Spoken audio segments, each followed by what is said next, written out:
Alright, so can you guys hear me? Will I hear myself?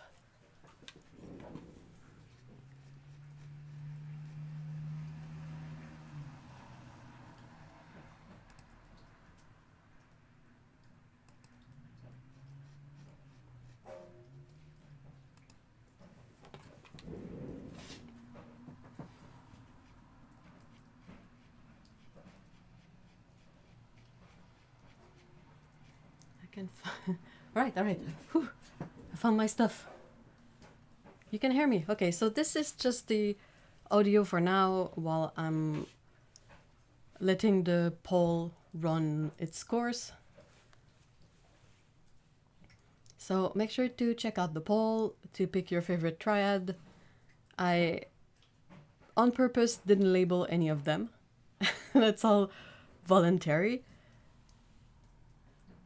And once there's a clear winner, I'm gonna, switch scene and we will go through the drawing table and hopefully you'll be able to hear me over there as well. With a different mic, but I'm trying new stuff for streaming, so hopefully it will go well, but if not, thank you so much for your patience. I'm so sorry.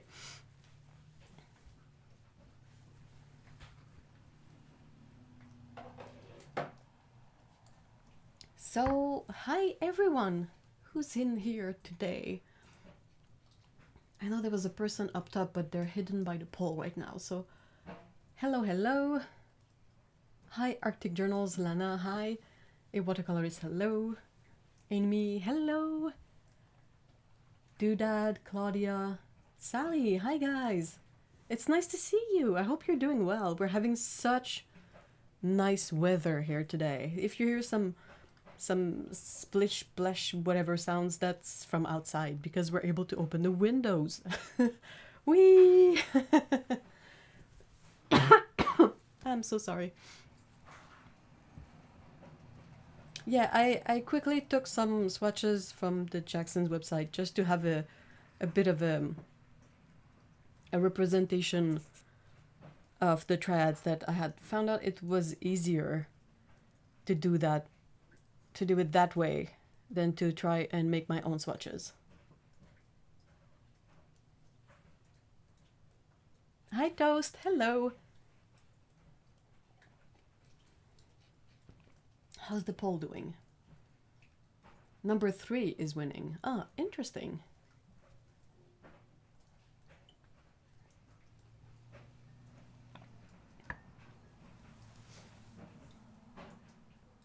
I'm gonna tell you once I close the poll and we have a clear winner.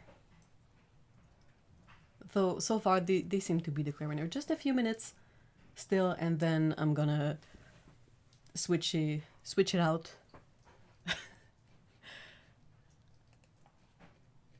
Just gonna make sure that everything is good for this one. Right.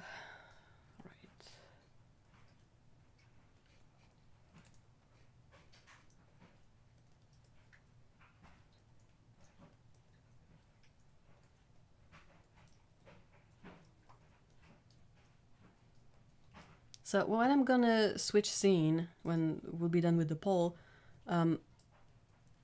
it's possible you won't be able to hear me. So I'm gonna be talking, just saying whatever. If you can't hear me, just let me know in the chat.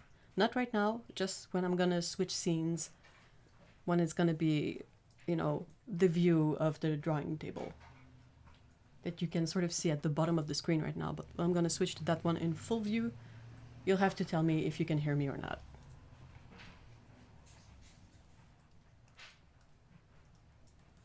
Hippopotamus Bosch, hello! And Michelle, hi! And Lana! Hi guys, make sure to vote in the poll. Just a few minutes left and I'm gonna close it and pick the winner.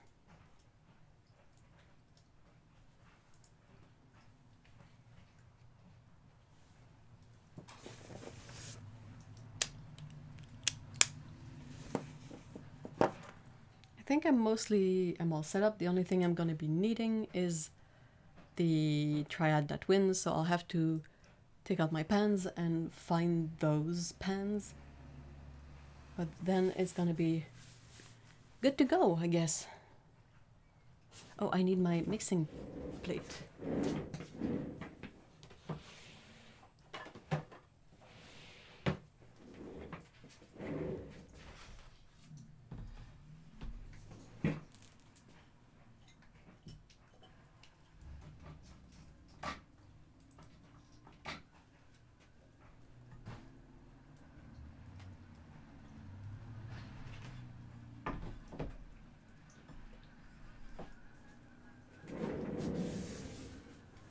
What brand are the colors? They're all Roman Schmal.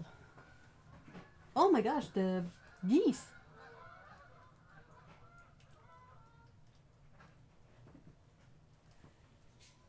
Were you able to hear the geese just now?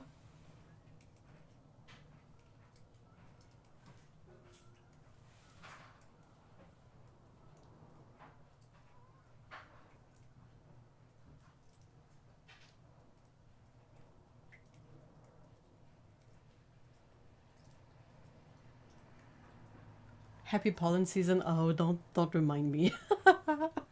I'm not ready for it.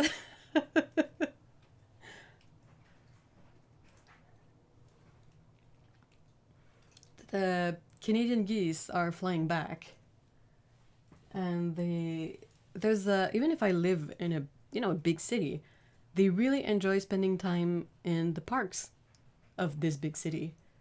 So it's really funny. You go take a walk at the park, and there's a huge flock of geese.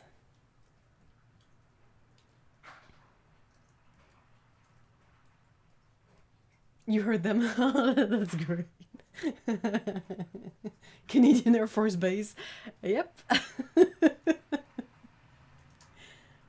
I've been on an urban sketching event today, just came back and a lady. Oh, awesome! Is that what you brought? Alright. I'm gonna close the poll. Number 3 has won.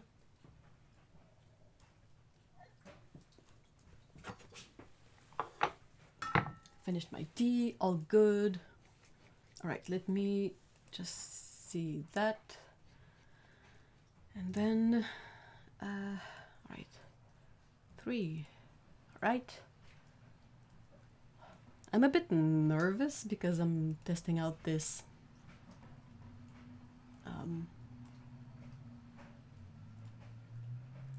new way of dealing with the camera and all that. Hopefully it will give me a bit of control on the focus, but I at the same time I'm not sure yet, so I'm a bit nervous. I'm gonna switch scene, and again, like I said, please let me know if you can hear me. I'm gonna be doing noises with my mouth. If you if you can hear them, good. If you can't, let me know. Right?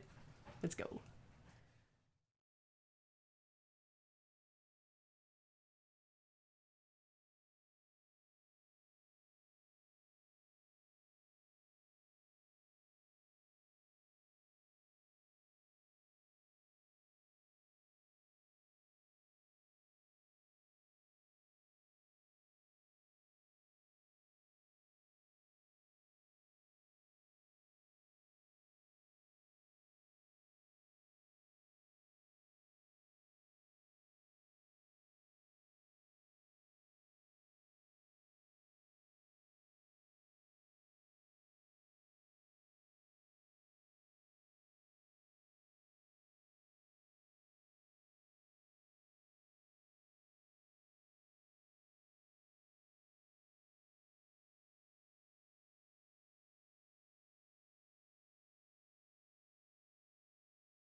Oh. Oh. What about this?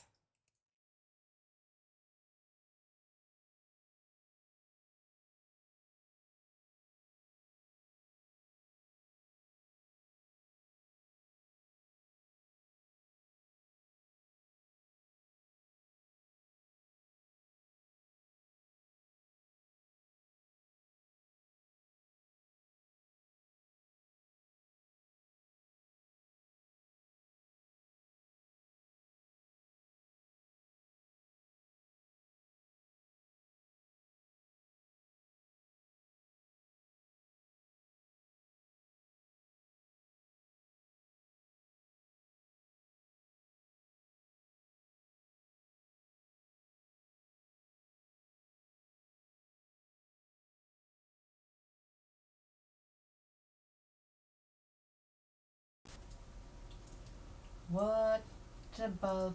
Oh, oh, oh, oh. I think I might have done something.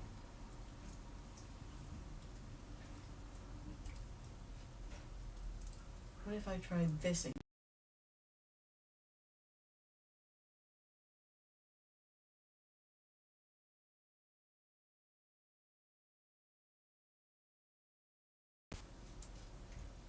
This one again. All right. So, how is this sound? How is it? Hopefully it's not too terrible. Oh, I lost my off on. Yeah, I know. I'm sorry.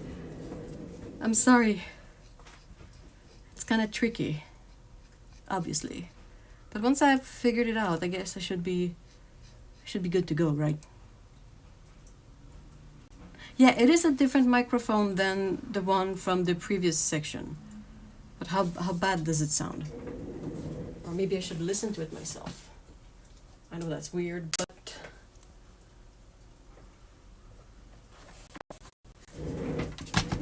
I'm gonna do the really cringe thing of listening to myself. Oh, it's not too bad. It's a bit canny, but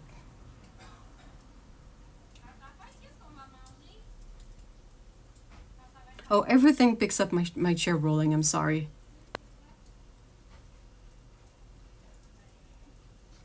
It's a bit quiet, but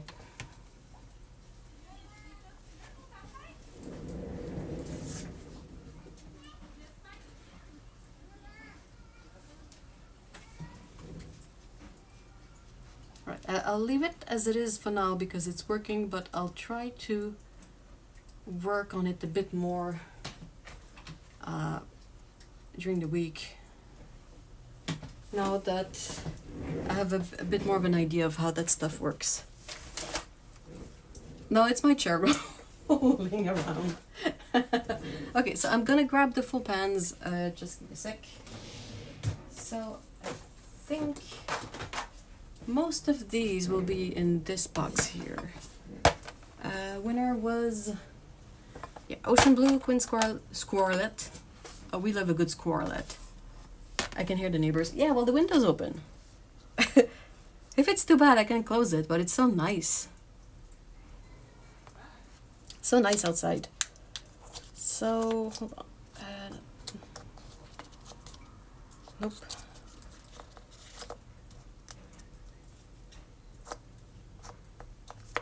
I think it's this one. Natural Sienna Light. So that's one. I know Ocean Blue is just here. This one is really easy to spot because it's the only one that's like blue and green at the same time. Not blue-green, blue and green. And then... Oh, Box of Paint is here, hello! Oh, Melissa is here, hi! I'm sorry, Idilo is here, hi! Hi. No, don't close it. Hey, Sean, hello! Hi, everyone! Galgos Berlin is here, too. I think the Quin's Scarlet is from a later release, and is it? Maybe not. Where is it? Should be, right? Right? Oh yeah, there it is. Because my Roman small pans are weirdly organized. I have a box for all the sort of just regular pans from the basic range if you want. But then most of my other pans are sorted out by release. That's kind of how my brain remembers where a color is. Like I'm semi-able to remember if a paint is from the original release or a subsequent release.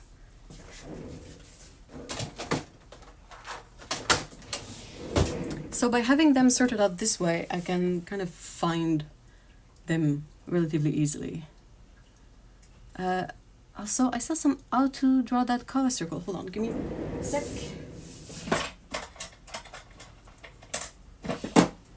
I use this. It's a mini template.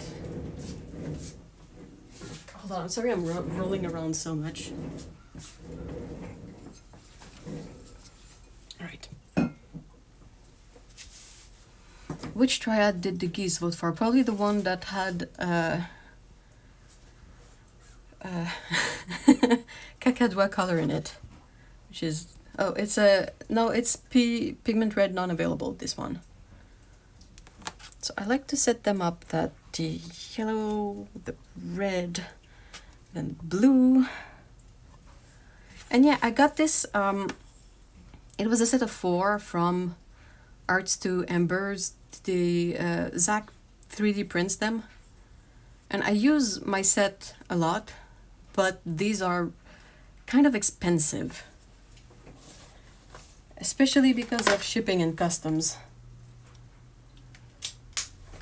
Sorry. Yeah, so I'm in Canada.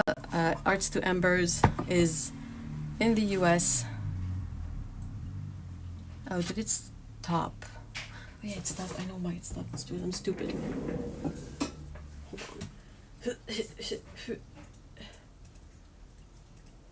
on. All right, sorry.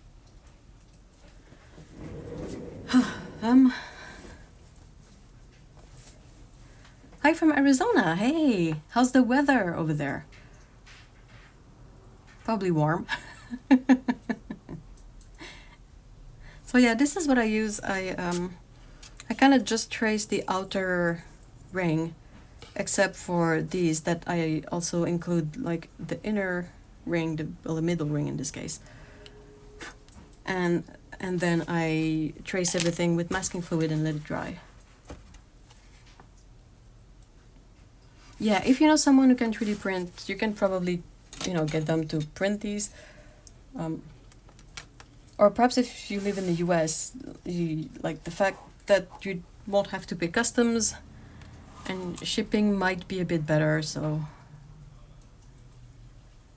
But yeah, it was a bit expensive. Like I tried to ask the creator of Arts to Embers. I was like, can you, because okay, I wanted to ask him because he's released a couple of other sets of mini templates like that, and I really like them. I use them a lot. There's this one, but there's also the swatch one.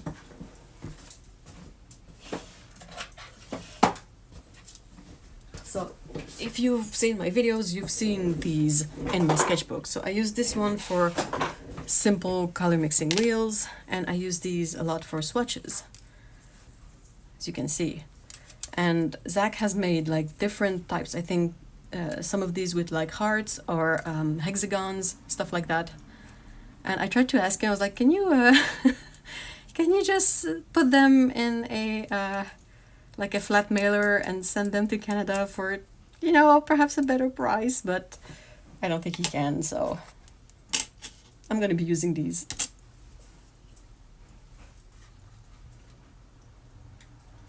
I'd take a 6x6 screw for limited palettes. A 6x, oh, like a mixing chart, like the staircase one. So early. Yeah, this is perhaps a bit weird because of the way daylight savings work. Laurie Duncan, hi from Texas. Hello, Laurie. Hi. Just went through my 50 colors of Roman Schmal pans and swatched out in color families. Ooh, to get an idea of what I was lacking. Definitely need more. Well, it's a great thing that in general when painting you don't need, you know, a bajillion yellows, but you still need a few essential yellows. And if you're missing any of those, this is gonna sound like a fart sound, but it's me tearing out a paper towel. Laser cutting helps too. Oh, I guess that would be a good way to do it too. If you can laser cut through acrylic, right? I checked Arts to Embers. This template look great, perfect size. Yeah, they're really, really good. He makes a bunch of palettes that are super interesting. He has palettes for Kuretake pans. My Agallo paints are in one of his palettes. And I have a really cute palette with a cat on it that I got from him. But yeah, I would get more stuff. It's just the cost is just not, just outside of my budget, sadly. But I'm gonna enjoy the supplies I was able to get and have a lot of fun for a long while, hoping they should last. They seem really well made. But yeah, I really like what he makes.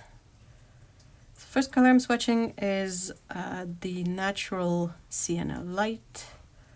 So as you can see, the color from the swatches, the color that I put in the corner there, they don't really represent necessarily the color of the paints themselves. Well, this yellow, it seems to be almost orange on my screen in the swatch. But when I paint with it, it's actually yellow. And what I did to select these triads is I looked at my painted swatches. So it was kind of funny to go to Jackson's and quickly pick out the product swatches to make the graphics for the stream. Because I was like, oh, wow, these colors look really different. Especially the yellows. All the yellows were like off. Like none of the subtleties of the paint made it to the product swatches. I'm gonna grab a pencil so I can put down some info.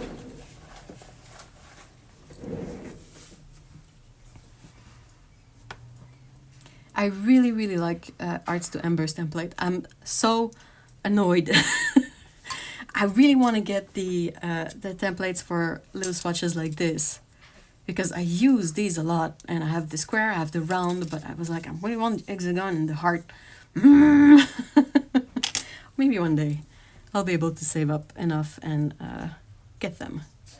So I'm just gonna quickly wrote that it's natural Sienna light, and when I clean this up at the end, I'll go back and put like brand, a color number, color name, pigment, all that.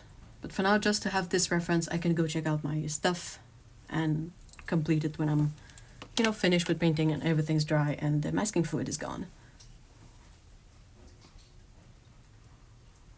I only had 1 yellow and 2 Quin golds. Okay, you might need a few more. Did you include the yellow ochres in that? Because the range has a really good selection of kind of earthy yellows. And some of them could be put in with the, you know, the plain yellows. We need to start a USA Canada underground art supplies. Seriously.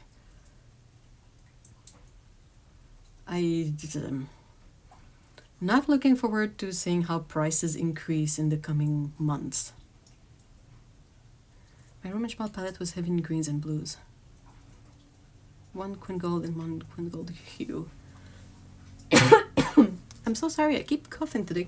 It could be because we opened the windows and the allergies are, you know, way too eager to get in my face. Yeah, so as of the latest releases, Roman Schmal kind of has 3 Quin gold hues. No one makes a genuine Quin Gold anymore because the pigment is discontinued. So if something recent is labeled Quin Gold, it's not actually Quin Gold. Dude, really though. You were the first commenter, and I couldn't see your name because of the poll, but yeah. Hi, dude. Hello. I'm going to Canada soon, I'll deliver. You gotta grab a poutine while you're here. You can't really come to Canada and not indulge in a poutine or some sort of maple product.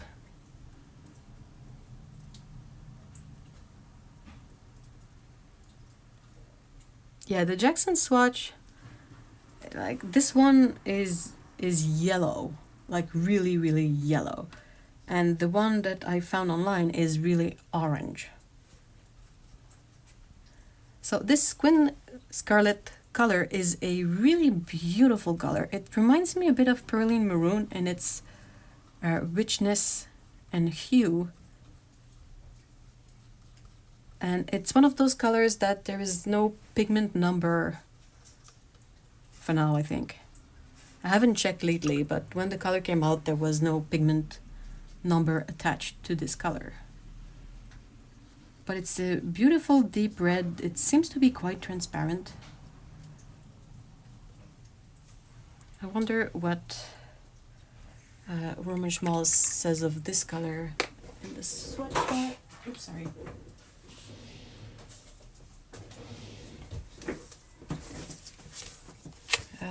Quin Scarlet. Quinacridone Scarlet. Pigment red, non-available. Very light, fast. Non-staining. Okay. Would not have expected that. Has moderate granulation. And semi-transparent. Interesting. Not what I would have thought.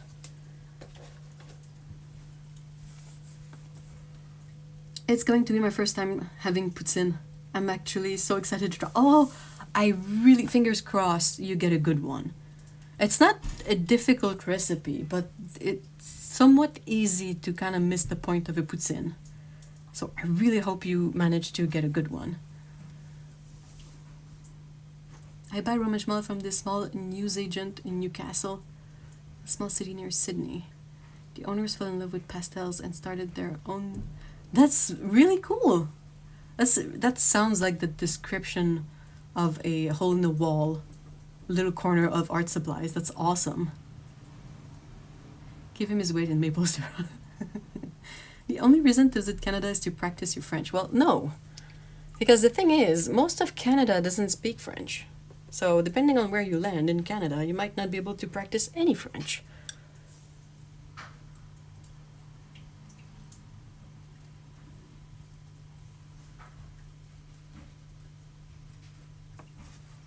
And the third color of our mix here is Ocean Blue. I struggled to get a good satisfying swatch of this blue, but when you can sort of get that, it is such a satisfying color to swatch. Say that quickly 3 times, because you get this, the two pigments that compose it, they kind of play with each other, and you get areas that are a bit more green and areas that are more blue, and it is such a beautiful complex color, but it's kind of difficult to get it to do its thing. It's good to shop local, and the prices are super when put next to Jackson. I mean, that sounds excellent. It sounds like the kind of spot I would also purchase stuff at, if I could. Adamstown Art Supplies. Oh, that sounds really cool. I buy my... Oh, hey! Australia in the chat. Oh, that's awesome. That looks like a modern vermilion on my computer monitor.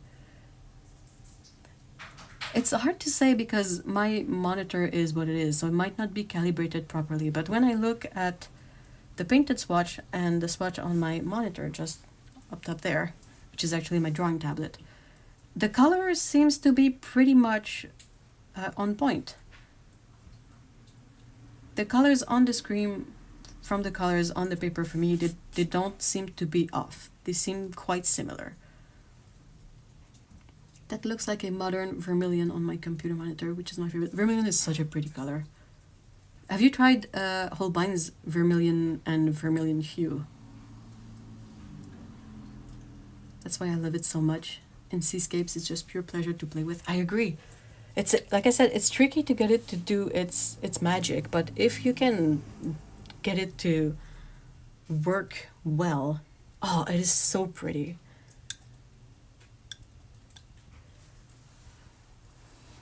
I'm not early, it's daylight savings. I can't control daylight savings, sadly, because if I could, I would put that in the garbage bin, you know, straight up. The only thing it does is it makes it so you spend 6 months out of the year being really tired. And then when you switch it back, you get tired at the beginning, but then you adjust, and then you have to switch it over again, and then the whole process starts over. It's, oh, I can't do it.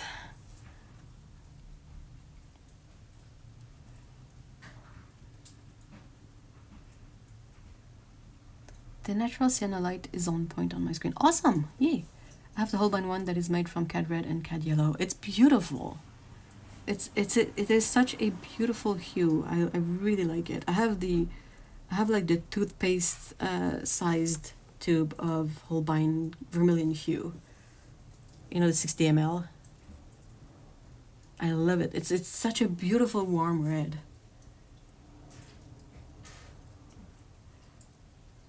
Organic vermilion from Daniel Smith is also beautiful. I mean, Daniel Smith makes beautiful colors. If you get rid of all your spiders.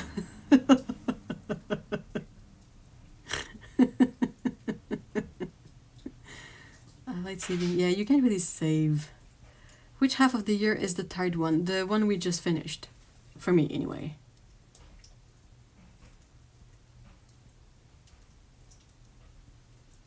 Holbein vermilion is more orange than genuine vermilion. It should be closer to Canyon Scarlet. That's, I mean, I trust you on that. But I still like the color of Holbein's vermilion a lot. Even if it's not like a good representation of what vermilion should be. I really like this color. There's something magical with a beautiful orangey red. Daylight savings is such an ancient system.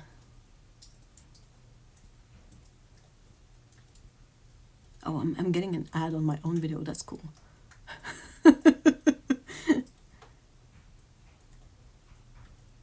I have vermilion from Van Gogh. Was instant love when I saw the swatch in Art Store. Oh, seriously.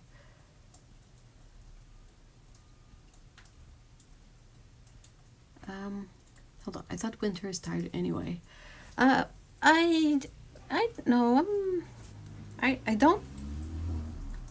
I mean, I think everyone gets seasonal affective disorder to some extent, but I'm not the most affected by it. So I don't get super, like, the thing is winter coincides with the daylight savings that makes me tired anyway. But aside from that, can someone share the names of the colors from palette 5? I think the only person who can do that is me. I can share the names, but what I plan on doing is, let's say this ends up being fun for everyone, me and you guys, I might revisit the other 4 triads next week and make you vote on them next week. So number 5 will be back in the voting rotation. Because apparently the polls on YouTube only allow for 4 options.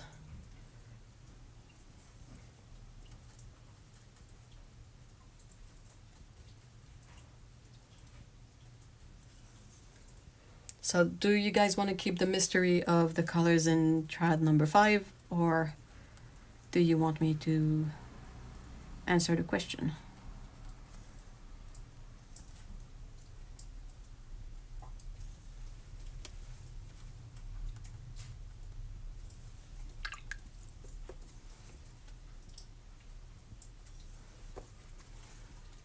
I'm enjoying this sketchbook for doing mixes and swatches, but it's not the easiest paper to paint with. It makes such a good dark. Oh yeah.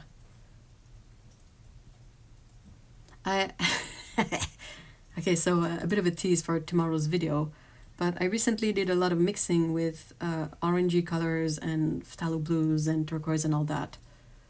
And oh man, the colors you can get from mixing these, like some magical greens, beautiful deep dark colors. It's so much fun. Are art supplies cheaper in Canada, like Rummage Mall and Holbein? No, nothing is cheaper in Canada. It's a good question, but yeah, I was looking at prices lately, and I'm like, we don't really have any local quote-unquote big company. We have a few local companies that are really cool, like Beam Paints and all that, but big ones, like we don't have Daniel Smith in Canada. So basically everything we get is imported, so as a result of that, everything is expensive. But Rasputin in my bathroom is a friendly. you named the spider. Aw.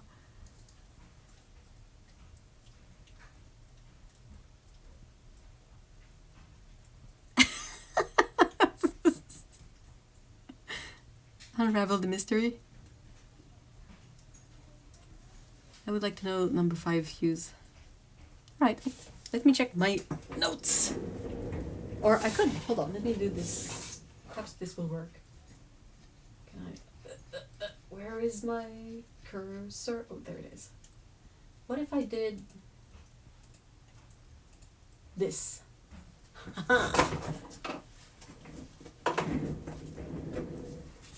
I'm waiting to see if it worked out.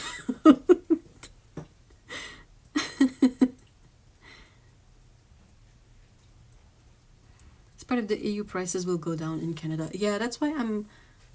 Oh yeah, it works. Cool. Yeah, I'm probably gonna have to keep getting focus more on European supplies than American supplies if things keep going as they've been going.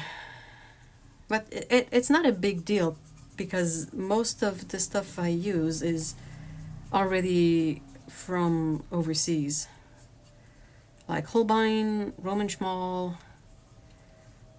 Brushes, I will use anything as long as it has a decent point, so I'm not really picky on that. Paper is a bit tricky because all paper is sort of really expensive.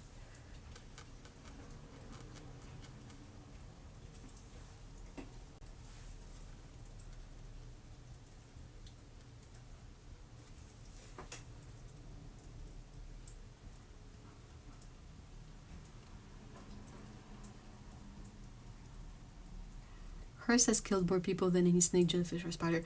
Yeah, but horses are not creepy. I'm getting better with spiders, but I still find them creepy. I like that they're small and that I don't see them up close. Daniel Smith is prohibitively, yeah, expensive prices here. Scarier to me than spider. Dude. When you get to the point that a tube of series 1, like titanium white, costs $20, I mean...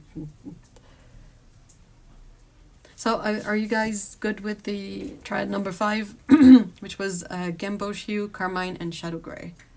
I'll pop back in the one I'm actually working with so that people don't get too confused. Hopefully.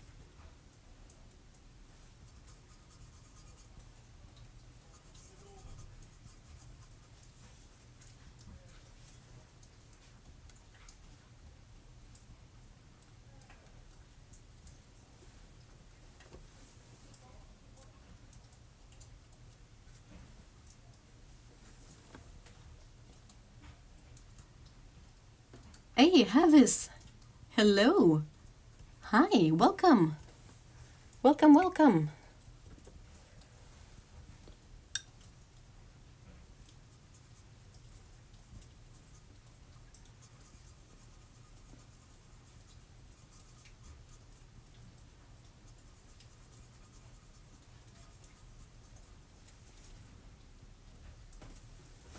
It's kind of difficult to paint these because of the filming lamp. It is so bright.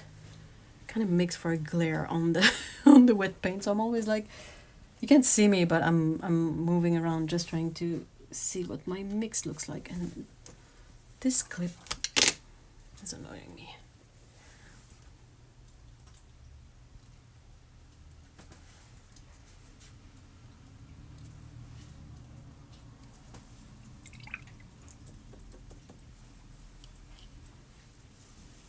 Is that yellow semi-transparent or fully? A very good question.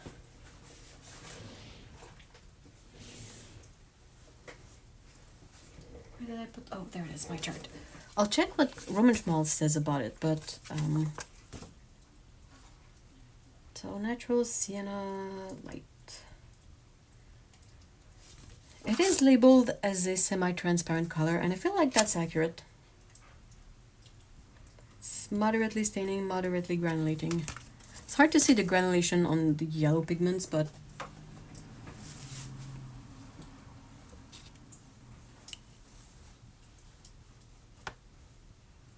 I love you. Oh, thank you so much. Did you try Matisse? They're nice and for sure not as pricey as Daniel Smith for you, maybe.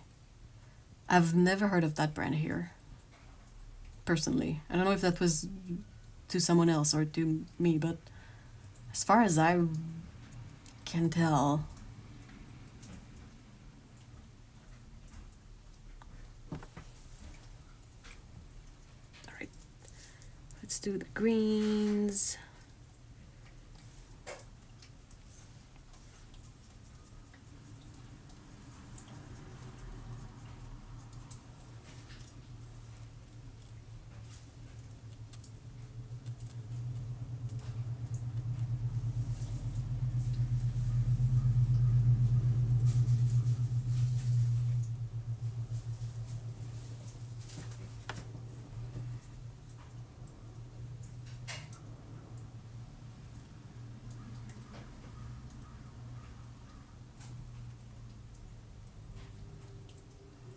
My tablet is on right now, but my mom say I can't see this video because my mom do not know some people. Oh.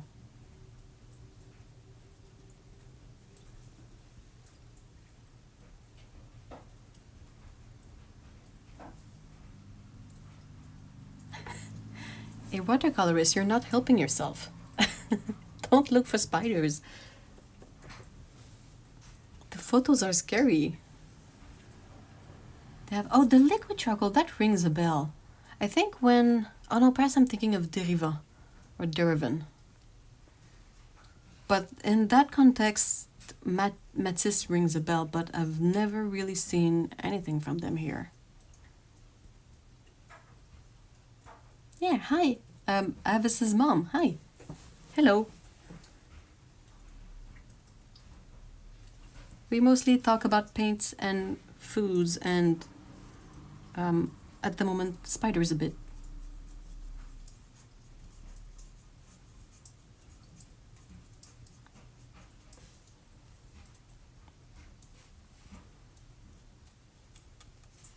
But that's just the thing with bugs in general. It's not that they're big or small, it's just that they're creepy and scary. Oh, Derivan Matisse is the same. Oh. I remember them from when Schminke released their liquid charcoal.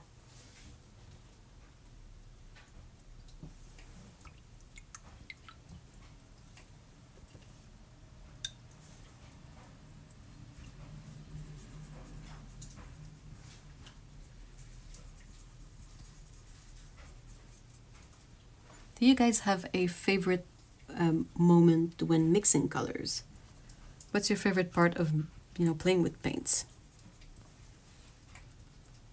For me, I think it's when I'm done with all the more precision stuff and that I can just mix every color that's on my plate. Like I just make a big mix with everything.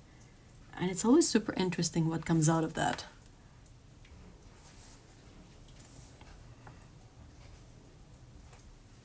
And we talk cats, that's also true. A lot of cat people in here. And the CEO was nerdy about pigments, so...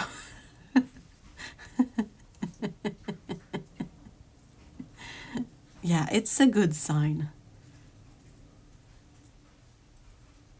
I went from arachnophobia to loving spiders.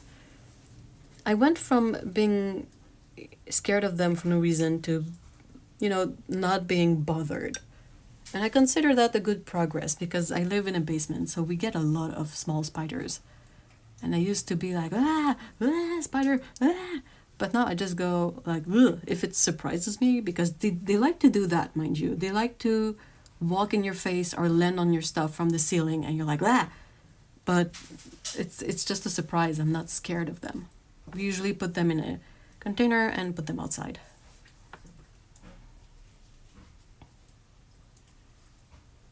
I've never tried Schminke. It is by far the most expensive locally. It is really expensive. Discovering new mixes and recording them. Yeah, that's fun. Like when you mix something and you, at some point when you mix, the more you mix, the more you can kind of expect what will come out of the mix, because that's the whole nature of the thing in color theory and all of that. It's predictable. But there's always a moment or two when you mix two colors together and there's some other characteristics of the paint, like the opacity, the granulation, that brings something to the mix that you didn't think would have such an impact. And that's so much fun. I love it when I've done a wheel or big swatch page and see all the... Oh, yeah. That's delicious. It's like, you know, when you open a box of chocolate and you have the full assortment of all the chocolate before anyone, you know, grabs some and eat them. Oh, that's a satisfying moment of watching the beauty of it all.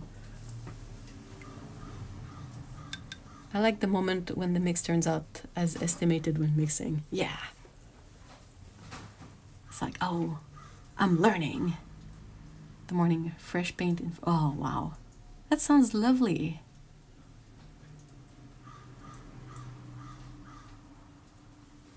I fear getting a bee sting. Aw, bees are so cute. Fun fact, there are blue bees here in Australia and they are solitary. Oh, that's really cool. Are they actually blue? So speaking of mixes, this one is one I'm excited to see. I have a bit of an idea in my head on how this mix will turn out, but you know, actually mixing it and watching it happen is always so much fun. It's like magic. It's really like magic.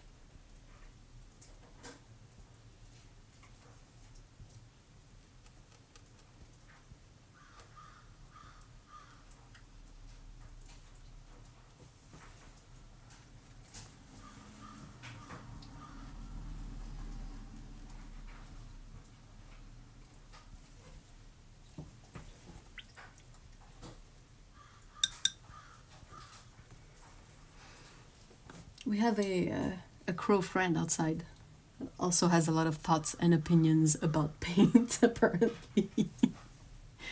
Quack, quack, quack. Which one is your favorite mix, Mr. Crow?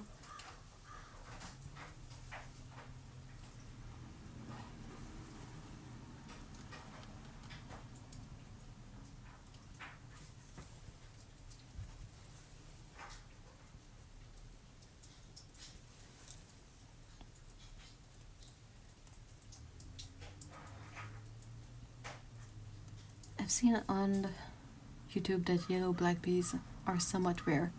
Bees have different colors other than... Oh, really? Huh. My favorite part is the difference in temperature between colors. Colors! Colors are the best. Oh, you guys can hear the crow. Oh, that's awesome. I'm pretty sure crows would paint if people let them, and they would be making like some really rude stuff just to get a reaction out of us. I'm pretty sure.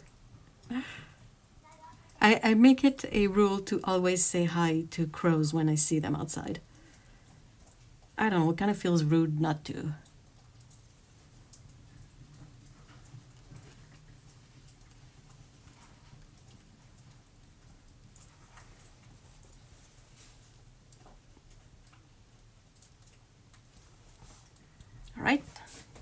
And now it's time to make a big mess of all of this and see what happens. Though, actually not. My actual goal now is to mix the three colors together and to try to get a neutral. But as you can see, mixing the blue with the red almost already gets you a neutral. You don't really need to add some yellows in there, or barely any. So I'll see what happens. I'll play with it a bit, but it's almost there.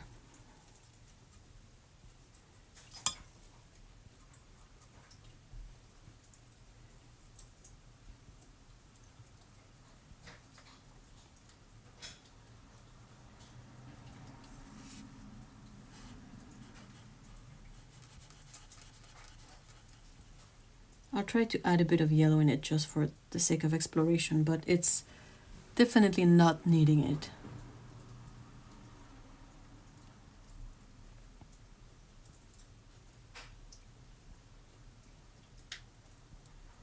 Schminke. Hey, Mama Reads, hello, welcome.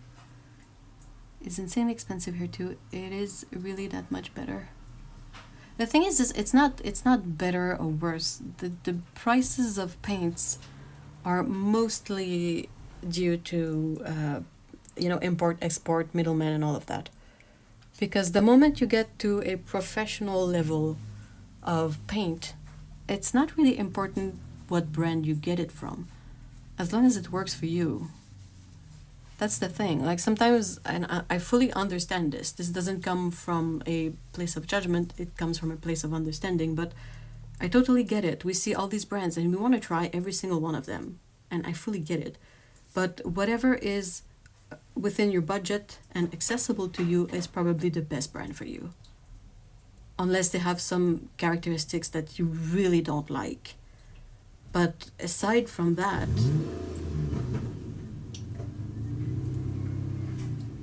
the joy of open windows. But yeah, whatever is, you know, affordable, accessible, and fits with how you like to paint, that's the brand for you. You don't have to try another brand necessarily just because it's there and someone else will be raving and ranting about it and being like, this is the best thing ever. But first of all, they can't afford it. So perhaps it's, you know, local to them. And something like that. So that's always something that is not disclosed, but that will really play a role in whether something is affordable or not. And then, yeah, I mean, as long as it's professional range, the qualities of the paint should be good. That was a car. Not exactly a chainsaw, just someone's lousy car. I have crows in my neighbor's garden, so my deck is covered. Oh no! Aww. I love dogs from warm reds into... Yeah, it's so pretty. And you can get some really interesting one if you switch it up a bit and you have cool reds and warm blues. You get some really interesting darks with that too.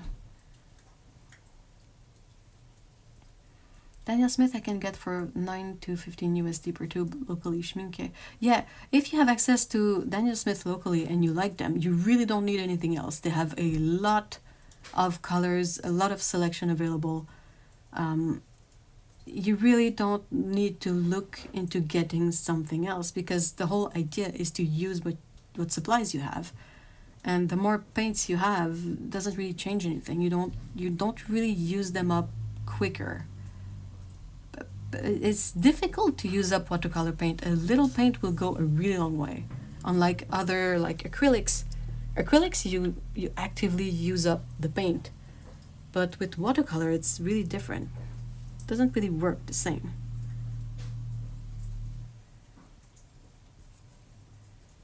If the neighbor takes out the leaf blower, I'm gonna have to close the window and throw stones or something.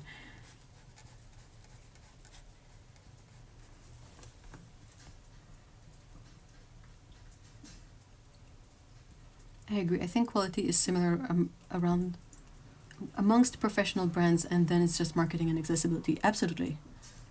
Really nice way to put it. Harukaze, I wish... Hey, hi, by the way. I think I remember you from a long time ago. But hi. I grew up with European brands and I just can't warm up to American ones.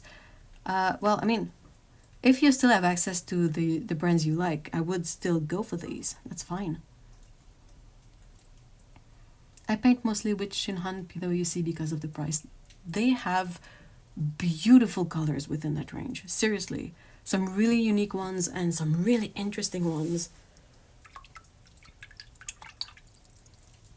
Their Indian yellow is really nice. They have a couple of granulating greens that are also really interesting. Beautiful indigo. Hey, Tam! Hi! Hello! In the US are also brands like M. Graham, Da Vinci, Core. Don't know how local prices are, but there's definitely a range available. Also, no need to buy doubles, really. Yeah, unless it's a color you use a lot in everything and it's being discontinued, you don't really need to stock up.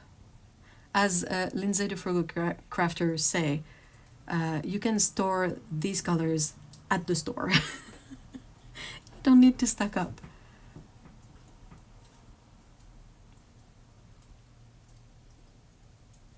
Oh no, I understand Mama Reads, but seriously, in the US you have access to amazing paints.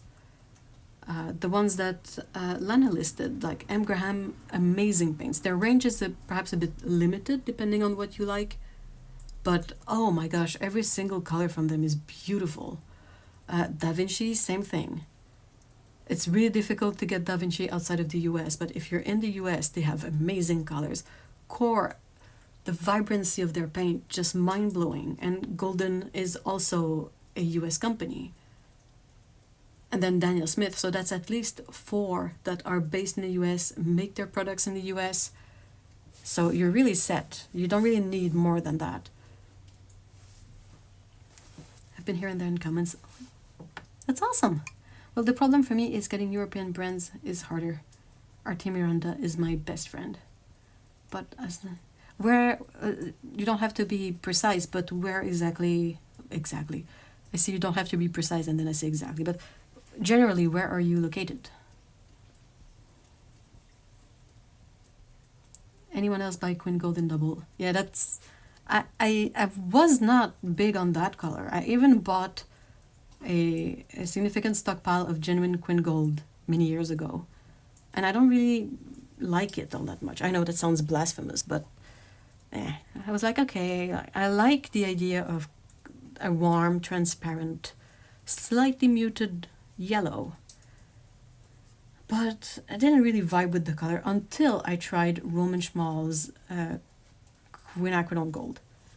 Color number 310. Oh my gosh. It is so beautiful.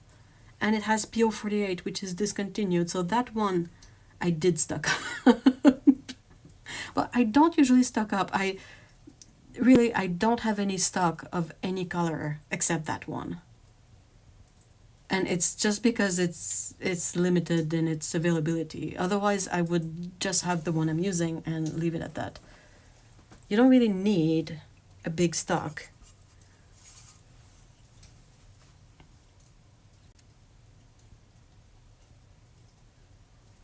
Roman Schmal is the most affordable for me at the moment. I found that even though they come in full pans, where I shop you can scoop them out into half pans as they are soft. Yeah.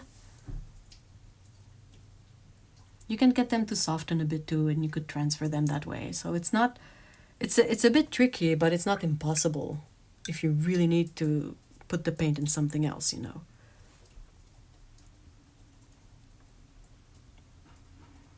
I grew up with White Knights, but I also like Roman Schmal, Rembrandt, and Schminke. It's more on the level of feeling, I guess, but mostly rewettability and flow. Interesting. Have you tried the Rosa gallery paints from Ukraine? They're very similar in sort of texture to White Knights. I switched to PY150 and a bit of burnt Sienna or English red. Yeah. Renaissance. Yeah, also great paints. I have Schminke here where I live and local Oh, I would totally get the local one. That sounds so interesting. Oh, you're in the US now. Okay, yeah. You have access to a lot of stuff in the US, but yeah, it might be, you know, expensive.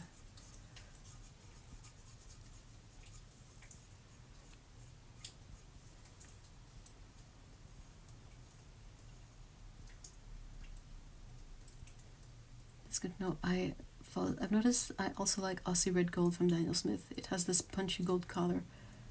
Oh, I forgot to post these. Dang it. I really need to post these on my Patreon. Sorry. Someone asked for more comparison of colors from when I did the episodes with new gold from Da Vinci in it. And I looked through my storage. And I need to post this on my Patreon. And not as a paid post, just a free post that you have to be a free member to see. Does that make sense? But yeah, I was surprised to see that basically Daniel Smith got their Aussie Red Gold from Art Spectrum and their Australian Red Gold. But Art Spectrum is a company from Australia, and it is like basically the same color with the same pigment and everything. Even the name is the same. And I was like, oh, come on now. Come on, Daniel Smith. You cannot turn around and complain that other companies are stealing, quote unquote, your peculiar mixes if you turn around and do the same to other companies, you know. You can't really do that.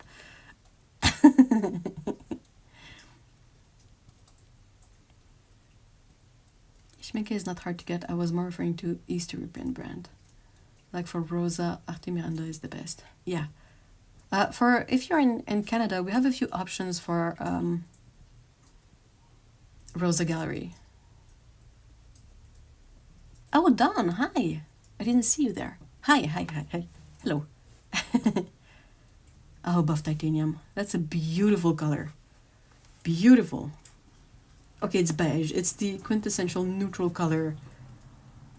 No, I guess that would be gray. Okay, the secondly quintessential neutral color.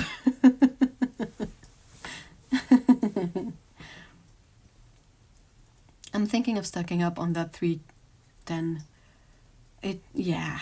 It's difficult not to because like not because it's supposed to be Quin Gold or whatever. It's just that I really like this color. And I've tried a lot of mixes with that Nicolazo Gold and something else to get that warm, transparent orange. And for most of them, I'm like, they're pretty, but I'm fine if I don't have them in a palette. And then I tried Roman Schmal 310, and I was like, oh no, I really love this one. What am I gonna do?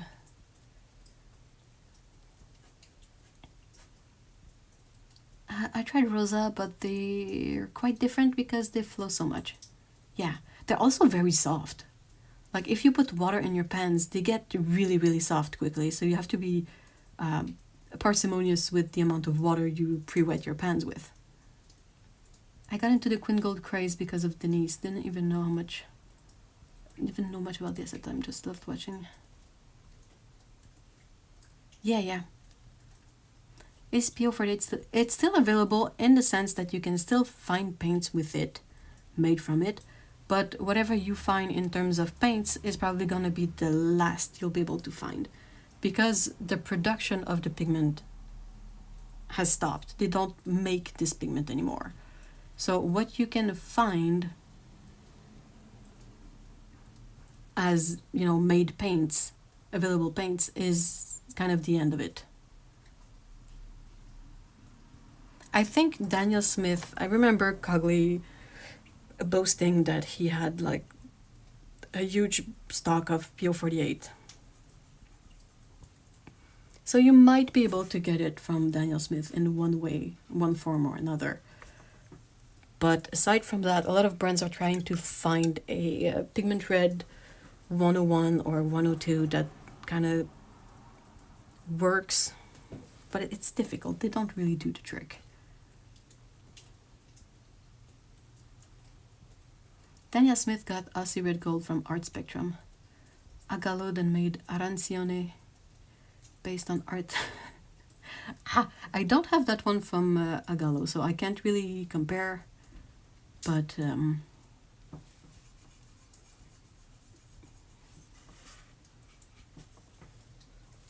I was just surprised because of the attitude that when, like a few years ago, when Roman Schmal became more widely available and started making noise, a lot of people were really into it. And then you had colors from Roman Schmal, like Aquarius Green and anyway, some mixes with granulation and whatnot that were reminiscent of Daniel Smith colors. And I remember back then there was a tiny bit of a fuss raised by the CEO of Daniel Smith, being like, oh, people are stealing our colors. And I'm just like, yeah, bro. Sure.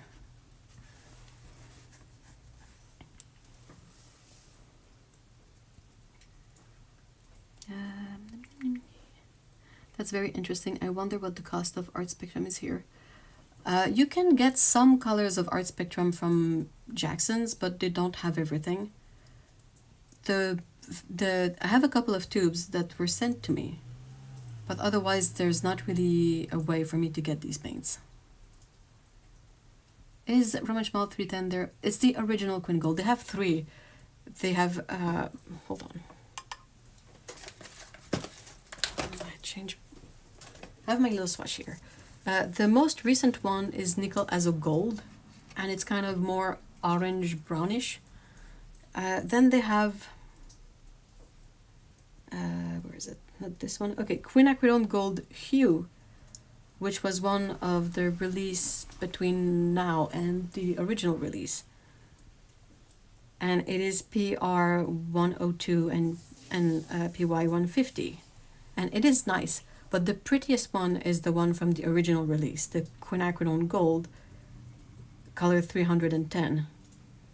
And it is top. Obviously, I like it a lot.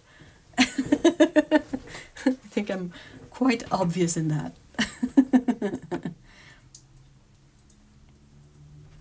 I love its mix with Aquarius Red. It makes an amazing pumpkin orange. Ooh.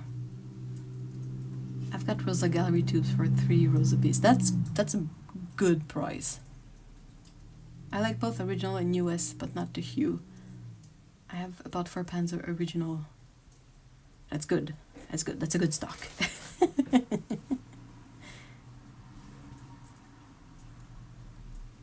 I've got curious with current prices for Rosa in Ukraine. It goes around $3 for new colors. That's still really like cheap. The tubes, they're what? They're 10.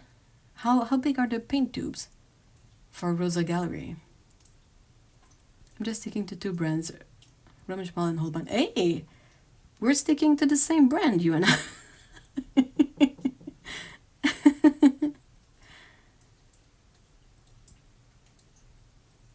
I'm thinking of sending money back home so my sis can buy me the new ones. Oh man. Slimy carpet color, people. Well, yeah, stealing color. It's like, oh, sit down, bro, sit down. I can't with this nonsense.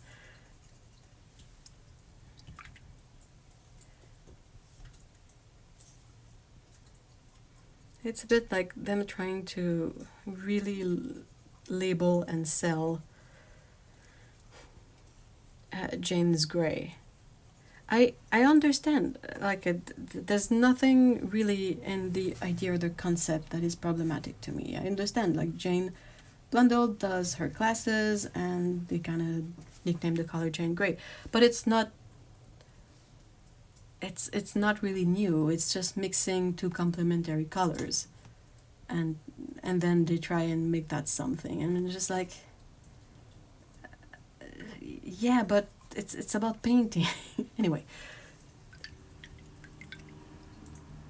And we have a Dan in the chat. Hi, Dan. Oh, okay. I love original Quin gold mix. Yeah, it's beautiful. It's just, I have it here. I have it here. Look, look, look, look. It's this one. How pretty. It is so pretty. It's like magic.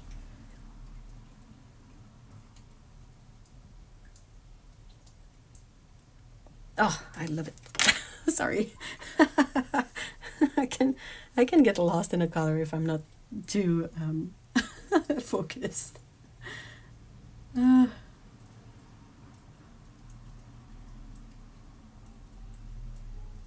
pretty sure Artie Miranda has tubes for Rosa. I have a tube of cerulean.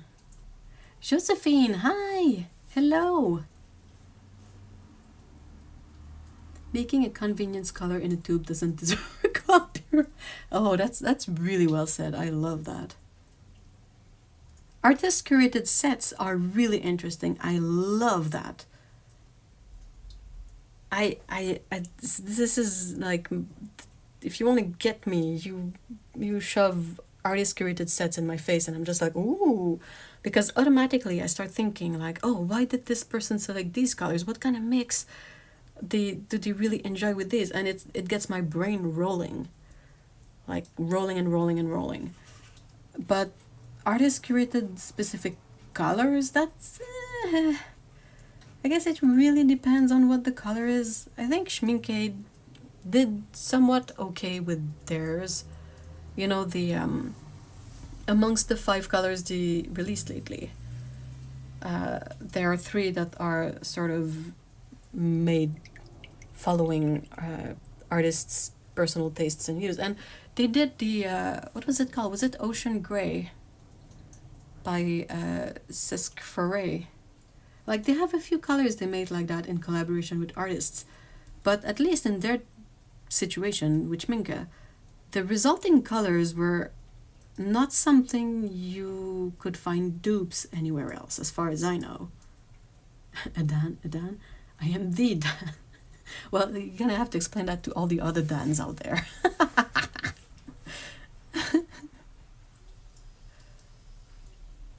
You have the World of Watercolor M. Graham set. You had a Steve Mitchell M. Graham set too. That was really cool. So many, and Roman Schmal has a few. I'm not gonna try with the names because even Daniel Smith, like half of their sets that they release are artist curated sets, and it's always so interesting to see. But on its own, a specific color, I'm really on the fence about it. It really depends. In the case of a complementary of ultramarine blue and brown or orange, I'm not sure it warrants the attribution, because it's sort of a trick as old as time. It's a bit like if you were to label a pie dough, like so-and-so's pie dough. Like, yeah, we've been making dough for pies for ages and ages and ages, and it's basically the same thing every single time. So unless you add something really unique to your pie dough,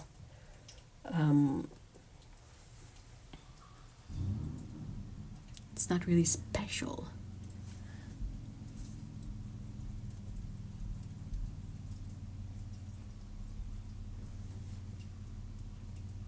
Steve Mitchell has a memory blue set now. Oh, I have yet to look into that one.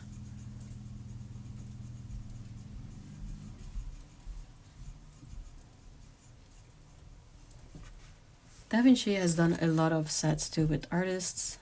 It would be easier at this point to list up the brands that have not done collaboration sets with artists, you know. I think they all of them have. Hold on, I'm trying to now. Oh, perhaps Winsor & Newton. Has Winsor & Newton ever done a selection of colors that was particularly focused on a specific artist. They might not have. The problem I have with these convenience colors is putting them on my minimum palette that doesn't have the pigment in the mix. Oh, okay, so hold on. So you mean if you add colors that, because it's a minimal palette, I take it. So if you bring in sort of more pigments to it, it doesn't work all that well. It makes more for a pizza effect than a cohesive effect. I've been raving about how much he loves the color. I'll have to look into it.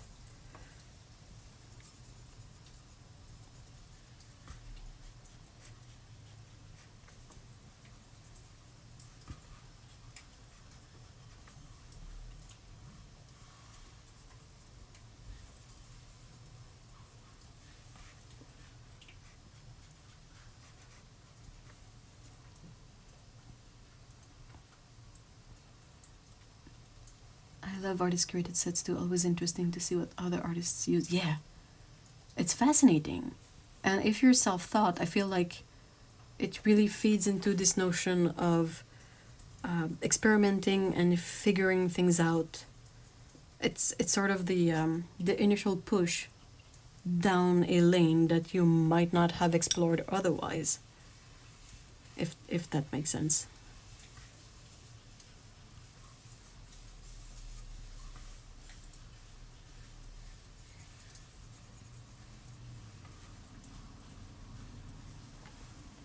I'm really liking these really muted dark greens and bluish greens and browns we're getting just by doing whatever on the palette with what's in there.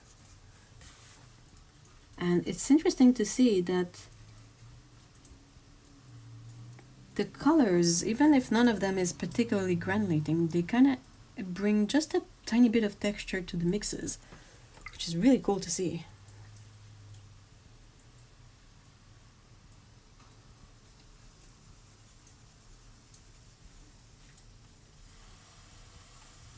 And someone has taken out their vacuum cleaner. I freaking hate vacuums. Oh, the sound. Let me know if you can hear it, and if it's too annoying, I'm gonna shut this down. Yeah, I don't think Winsor Newton has. Kind of wish they would do more pro sets. Oh, by the way, hi, Agent XP07. I really wish Winsor and Newton would offer a bit more of oomph to their stuff. They have great paints. When they did the what was it? The desert, yeah, desert, and the other one. What was it? They released like those selections of 6 new colors like many years ago. And these were so much fun. They were limited palettes, but they were super interesting to use together. You had a bunch of different characteristics of paints in there, like granulating, opaque, staining, transparent, all of that.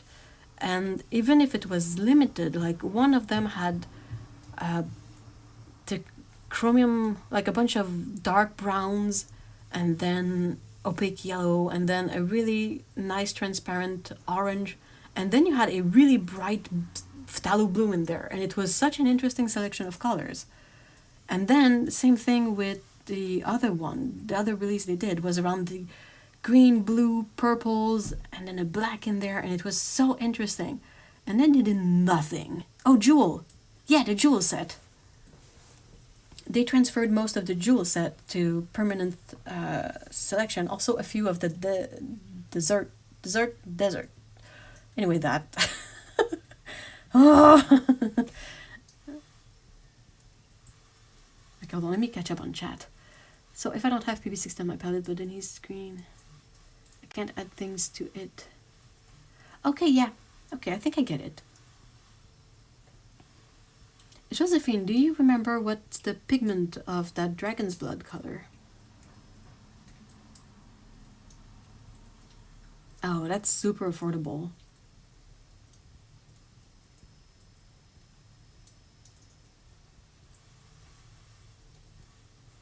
Which brand would everyone choose to make up their own artist set? Oh, that's really interesting. By the way, hi Dave. I hope you've been doing well. For me, PB60 is a staple. I hear it. If it's annoying, I will close the window. Just let me know. Just go, Ev, this is annoying. And I'm going to be, oh, okay.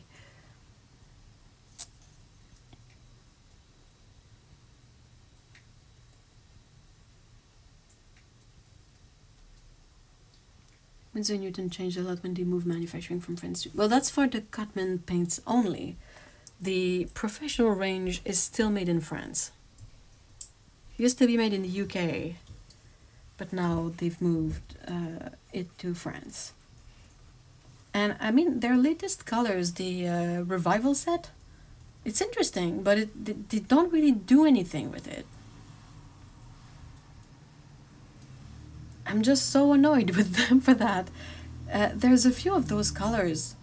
Well, I mean, I can pick up a few colors from the Winsor & Newton range that I think are unparalleled, but that go completely unseen because they don't feature anything with them, they don't make anything with them, they don't even talk about them.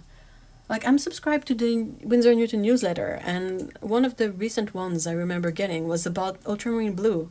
And while ultramarine blue is a beautiful color, it is also incredibly common and nothing special. So hearing more about this color from Winsor & Newton doesn't make me want to look into their version of this color, because I'm like, oh, I already have like a bajillion versions of this pigment. But if they did something more about their unique colors, their more special colors, that would be so interesting. I'm so bothered. If I were to make my own set with a brand, I think I would go with Roman Schmal.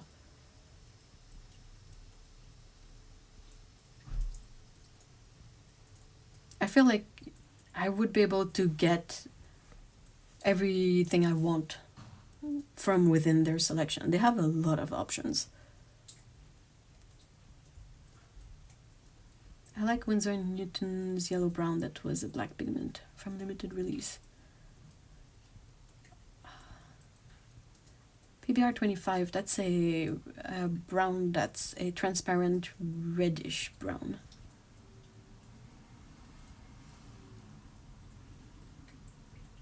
Yeah, I'm sad that Winsor & Newton changed Viridian to the hue. I agree. I'm sad for losing the granulation of Viridian, but I'm not really sad that they stopped making it, because theirs was really annoying. It would dry really hard and be super hard to re-wet, and then it would also corrode in the tube a lot. So in that sense, I can understand why they would, you know, get rid of it and try to find a substitute. If you really want to check out a good Viridian, try out Roman Schmal. It comes in a pan, so it's already in the plastic, it's not gonna corrode, and it's really nice, and it's decently easy to re-wet, and it's beautiful. So I think that's kind of a good alternative. I would go with Da Vinci, a way to get there. I think Winsor & Newton has the prettiest cobalt green. Oh, I'll have to look into it. Oh, Dragon's Blood is PBr25. Oh, okay, sorry. That's a beautiful color. Welcome back, Lena. I'm also very annoyed with the Revival set. How so? Otto! Hey! Schmal has gone from 0 to 200 choices faster than the Ferrari. Kind of.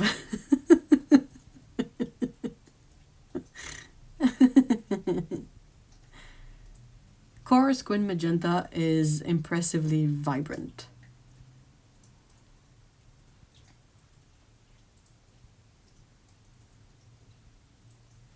I agree with Ev.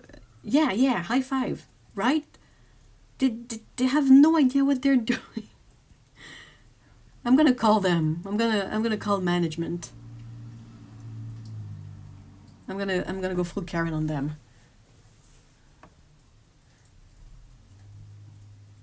What are you doing? What?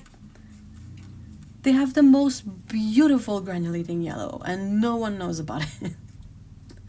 Or perhaps you know, perhaps I've told you already, but I try to ramble and rant about it as often as I can. It's so pretty. It's so much better than Schminke's version of the same pigment. And yeah, it flies absolutely under the radar. No one knows about it.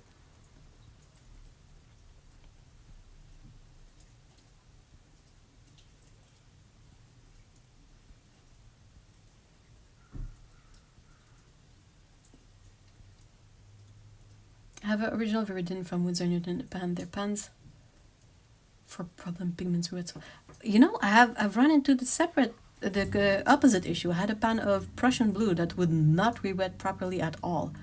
It would only re-wet to be this really, really light, like we're talking green earth level of color intensity, but for Prussian blue, which makes no sense.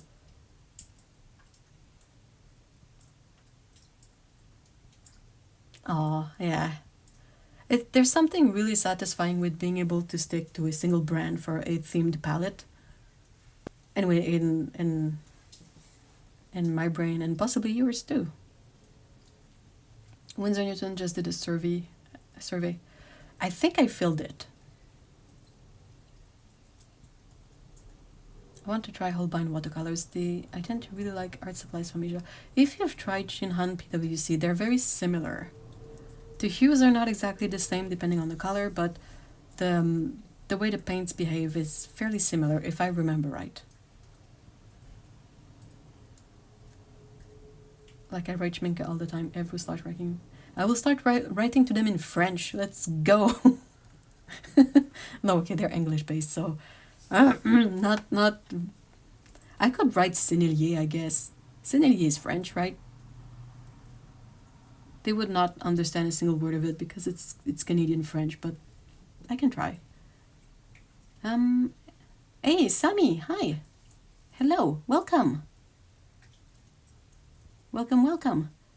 Which yellow is it? The granulating one. I think that's it. PY159. I can never remember the pigment or the name of the color because it's them and their naming convention is a bit silly. It's something like Windsor Lemon Deep, and you're like, yeah, thank you, very easy to remember amidst all the other Windsor Yellow, Lemon Yellow, Yellow Deep, Windsor Deep, like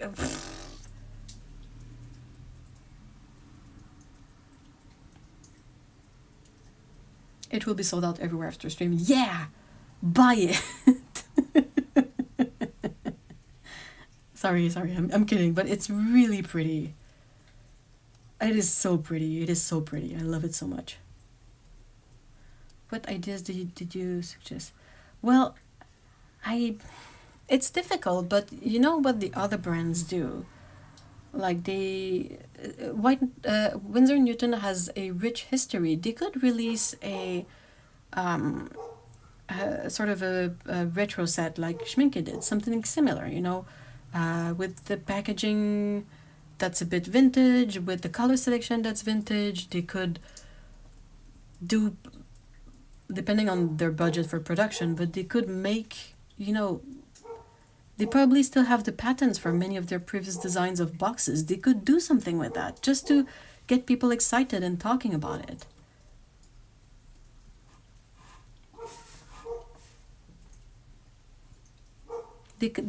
They've sort of tried, because I think they made these sort of themed releases, like a box of 5 or 6 granulating paints or blues, or, you know, like they tried, but it's still like, let's say I want to be excited about it and talk to you guys about it. What am I supposed to say? When they did the jewel set and the desert set, like, that was interesting. These colors were really evocative of something, and you kind of want to talk about it and go to your paint friends and be like, oh, look at these colors, how pretty is this, look at this granulation, that smalt blue, that Dumont's blue is amazing, and you know, you want to talk about it, but they don't really create the opportunities for people to see their paints and then talk about it. Their green gold, the PY129, is beautiful. Their Perylene Maroon, one of my favorite. It's a it's almost troubling just how much Perylene Maroon kind of looks like blood. I'm sorry, that's perhaps a bit too much, but it's mesmerizing. It has this rich red color that is very, like, it's entrancing. It's beautiful.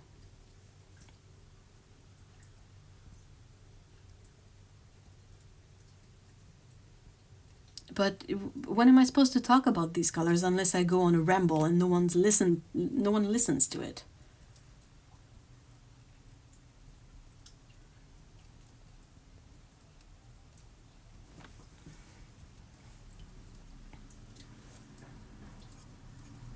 I'm gonna finish with the very muted mixed colors here, and then what I like to do on the other page, though I probably won't have time today, but I like to start, let's say I'm gonna start by an orange, and then I try to do declination until I start like from the yellow, and I go to the red, and then I go to the blue, and then I bring it back to yellow. And I don't really care about cleaning my area, so there's always a bit of a contamination with the colors, but since I'm only painting with these three colors, everything stays really cohesive. That's the fun of having a triad, any kind of triad, is that you won't end up with a color that doesn't work with the other colors because all your colors are made from these three. So they will necessarily all work together regardless of what you pick. I've done triads where I had a muted orangey brown, a like deep almost black blue, and then a gray. And it worked. The colors were really interesting together just because that's all that I put in there. And that's kind of the fun of it. The aqua green is beautiful. They have a, oh, I wonder if they still have it, but they have a magnesium brown that's amazing. They have so many good colors, and everybody always talks about sap green and ultramarine and French ultramarine. I'm like, ugh. These are some of the least interesting colors from the Winsor & Newton range. Really. Really.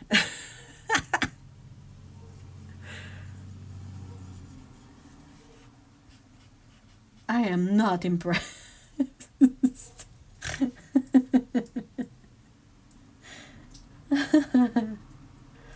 Does Winsor & Newton not have active brand ambassador in content creation? I can't think of any. Not that I look for those a lot because I just don't have the time. And it's probably better that I don't look at what other people do because what if something like that I saw ends up influencing me, then people are going to come for my skin and be like, oh, you copied so-and-so. And I'm just like, I didn't mean to. I'm sorry. Oh no, Laurie, that's annoying. Manganese violet is an annoying pigment.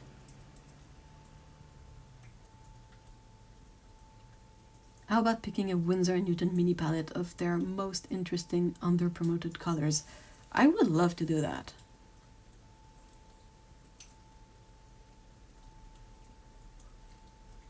I'll get to go. Oh, thank you so much for coming by, Sally. I hope you have a great weekend.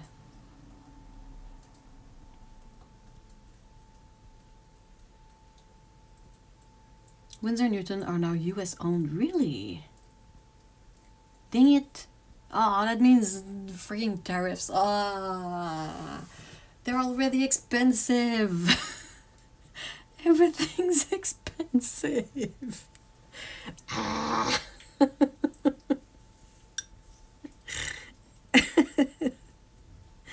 I'm so glad right now that you don't go through watercolor paints quickly in general because, oh my gosh. I have enough paint to be able to, you know, paint until, you know, things resolve. But oh my good grief. It is so annoying because it's like, yeah, remind me again who's making bank with these supplies. Like, find me an artist, no, not, I'm pretty sure you can find one, but most watercolor artists that I know, they're not rolling in it, you know? So I'm like, who's supposed to afford these supplies? Probably people who don't make money from them, I guess.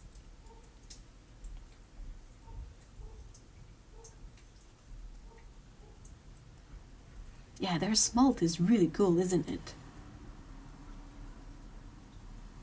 Oh yeah, and as Lana mentioned, we have a Discord server, so if you enjoyed this kind of energy, or if you want to, you know, keep on talking with fellow like-minded paint people, you can join up on the Discord. It's free, it's fun. We have a bunch of different channels for all sorts of purposes and things, including but not limited to photos of your pets, and also like a bunch of art stuff, like from art supplies hauls to swatches to if you want to be dissuaded from purchasing stuff, we can also help you with that. If you just want to talk in general about paint and supplies and stuff, there's a link in the chat thanks to Lana, but there's also a link in the description. And it's completely free, you just have to follow the instructions to make a Discord account, basically.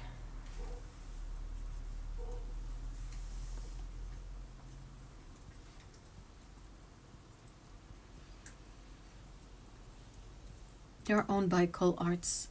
I think they acquired them a while ago. They had a lot of issues with their archive, I think. They have a lot of issues anyway. So if Winsor & Newton is really US owned now, I'm not gonna buy anything from them anymore. Oh, that would be really annoying, just because I've just rambled about so many of their good colors. Gosh darn it. Colette is either Swedish or owned. Oh, who owns it? US is the enemy.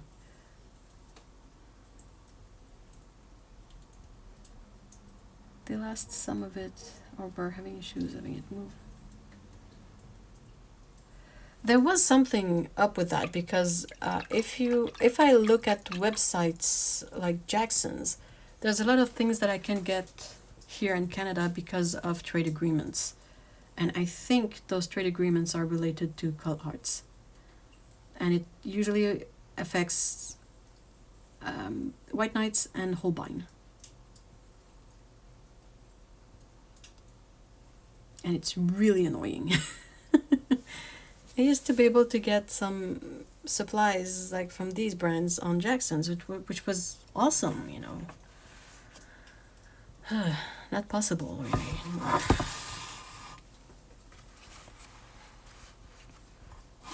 I'm running out of space. It's not ideal.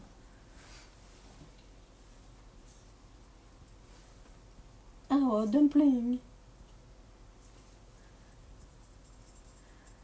Dumpling Cat has opinions.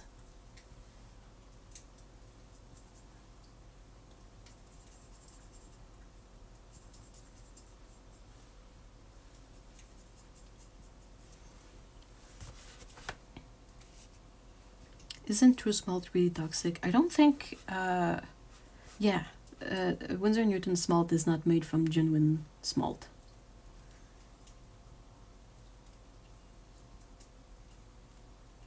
Gosh, I'm so sorry for what the... Oh, I mean, you need to be sorry for what they're doing to themselves too. This is a really basic sketchbook that I got in one of the Temu sponsored hauls.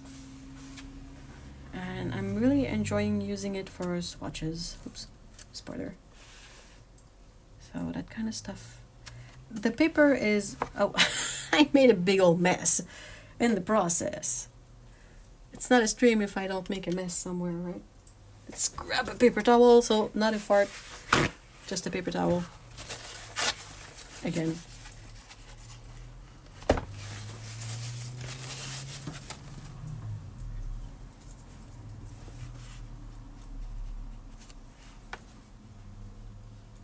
Oh, nothing special happened with Holbein, but if I want to order Holbein from Jackson's, I can't.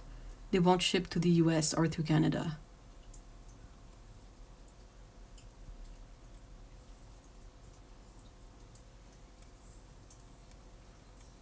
White Knight, yeah, White Knight is Russian. Though if you like European brands, Sammy, and you haven't tried Roman Schmal, check it out. They're really, really beautiful paints, affordable, polish. A lot of colors, like 200 colors. Really, really, that's what I'm using. All of these have been, oh, I did a big old mess there too. Fun. Okay, cool.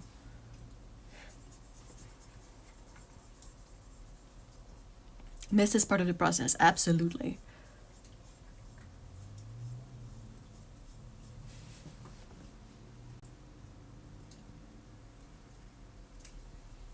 Trade agreements. They don't ship Holbein or Winsor & Newton from Jackson's to me here in Canada. Or if you want to support Ukraine, Rosa Gallery, also true.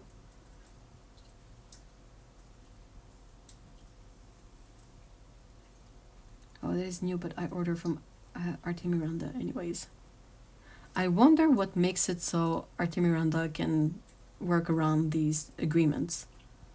Or if it's, you know, just something that's a bit, just enough in limbo of things that, you know, they don't really push it. Because I used to be able to order from from Jackson's for Winsor & Newton and Holbein and all of that. Collart is owned by Linden Gruppen, which is Swedish.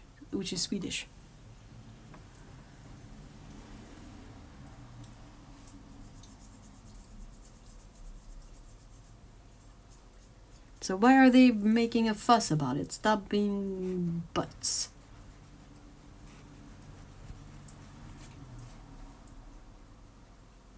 How weird, because Holbein is, it's Japanese, but whoever distributes it outside of Japan, they're the ones that are making an issue with it. So it's not Holbein making a fuss, it's the distributor of Holbein. And I don't think that's something that's within really Holbein's control to manage. I'm sorry if I'm a bit off screen, but I'm kind of running out of space, perhaps this way.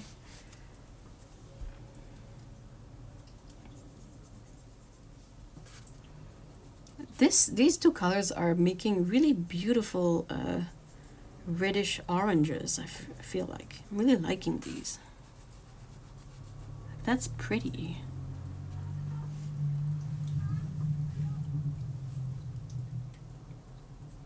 I'm going to check them out, but has to order from different country.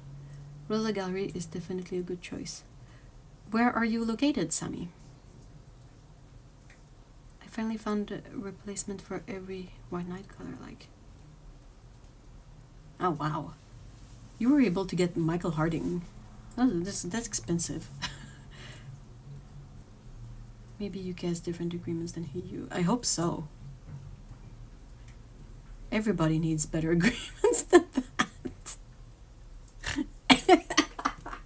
Sorry.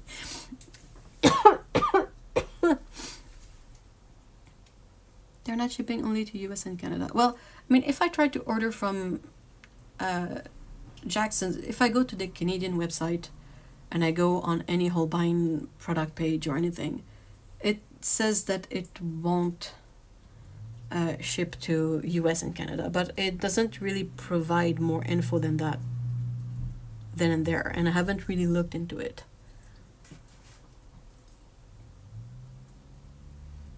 Japanese is okay.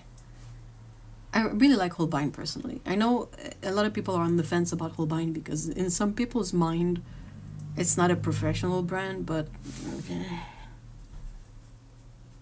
I disagree. Stop being butts.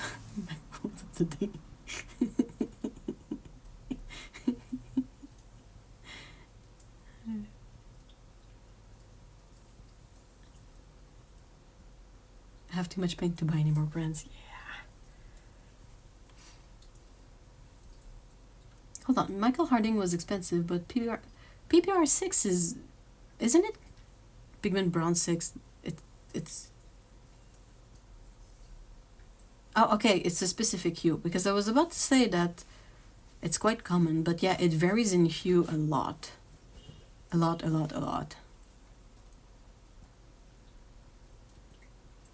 I never heard that about Holbein. I really like that brand. I'm in Finland and like to shop from physical store. I can order abroad. What's the brand that Wenström? Is that? I probably butchered that. I'm so sorry. But we have a friend that's from Finland too, and they were ranting about Wenström being paint that was local to them, but that they really didn't enjoy using. It just cracks me up. It doesn't. It looks good, but apparently it's not that good. I haven't tried it, so. Yeah, I've heard a lot of people be super elitist, being prissy about Holbein, being like, oh, it's not professional paint because of whatever. I'm just like, yeah, go tell that to all the professional artists that use Holbein. I mean, seriously.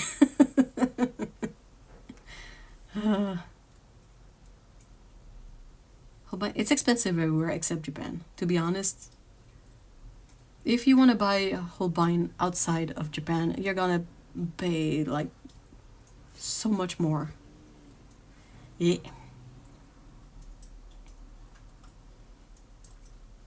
You can always buy pigments and make your own. It's really fun, but it's such a big setup and it's such a lengthy process that you kind of need to make sure you have the room for it and the time for it.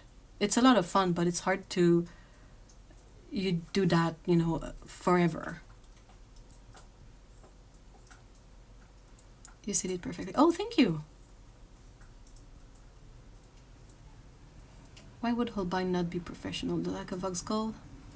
The colors are so pigmented, I can't imagine it's the pigment. I think some people... It's really weird because it's not something that I was able to figure out from a logical point of view, in the sense that I've heard people complain about Holbein saying that, oh, they have colors that have white in them. And I'm always like, yeah, but so does other brands. Like Daniel Smith released 3 colors recently with white in them. And they're gonna say stuff like, I have trouble articulating it because it makes no sense to me. They are professional paint. They are excellent paint. They re-wet beautifully. The selection of colors available is very nicely balanced. For once that you have a brand that has a wide range of yellows and magentas and reds and then blues, but also greens, and they have a good selection of purples, and like it has everything in it. Their indigo is mind-blowing. It's the prettiest indigo I've ever seen, but you still find people that will be like, oh, but it's not fancy enough for me. Like, yeah, well, okay, go break the bank buying Daniel Smith or something. Wenström does not have light fast info. Yeah, I think they remind me of you know, the gouache cakes you get to give to kids a bit.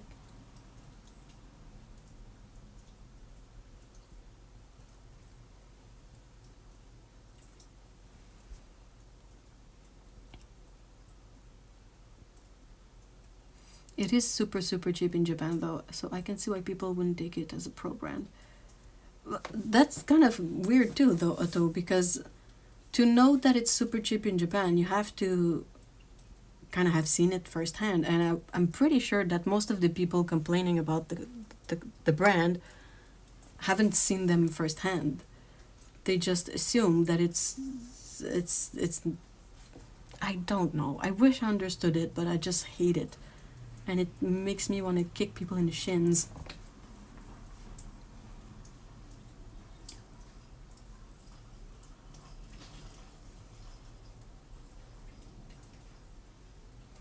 Holbein isn't so bad in the UK. It's a bit cheaper than White Knights or Winsor Newton.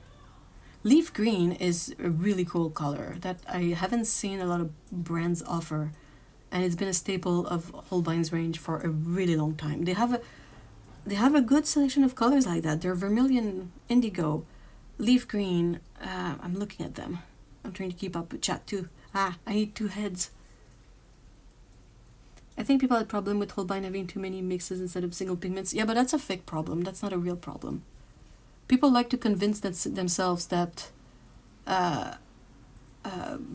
multi-pigment paints are problematic, but they're not.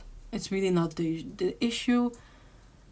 If there's an issue, stands with the pigment's characteristics, not the number of pigment in a paint. There's really nothing to indicate that a paint with more pigment will... It's the number of pigment that causes the problem. That's silly.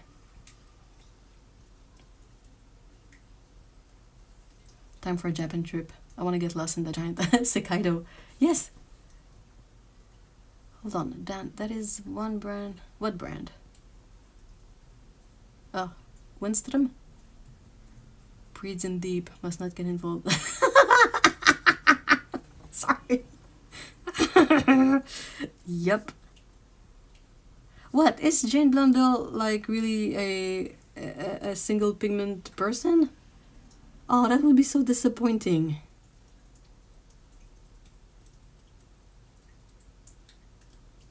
Oh, I would be really bummed out about that. I thought she would know better. Hey, Sarah! Welcome, welcome! No, it's not the number of pigments, it's the characteristics of the pigments. If you have I could take every single transparent pigment paint that I have and mix them together, and whatever hue I get from that, if I apply color theory to that color, when I mix that color with anything else, I should be able to get exactly the mix that I want. But if my multi-pigment paint has opaque pigments in there, then it's not the fact that it has a bajillion pigments, it's the fact that it has opaque pigments that's the issue. And it just bothers me so much.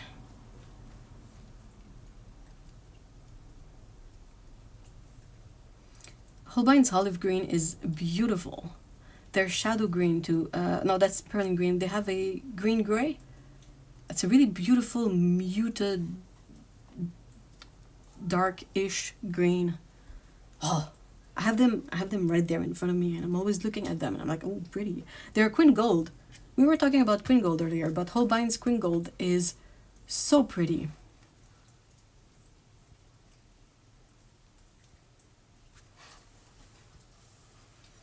Yeah, leaf green is like the most happy color I've ever seen, I think. It just radiates fresh plant buds and grow. It's just like it's spring in a color, basically. Their gouache too. Holbein gouache is amazing. It's not the brand that re-wets the better, so you're always better off using it from the tubes. But it is really beautiful.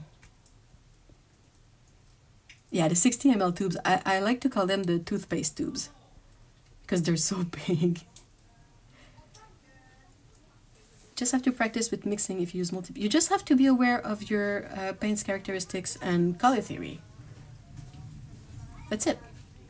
Yeah, Jane Blood. Oh, I'm so annoyed.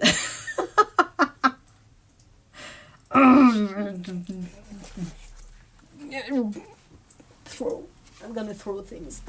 Yeah, if you guys don't swamp the chat too much and I can catch up when I come back, I can dig up a toothpaste tube of Holbein.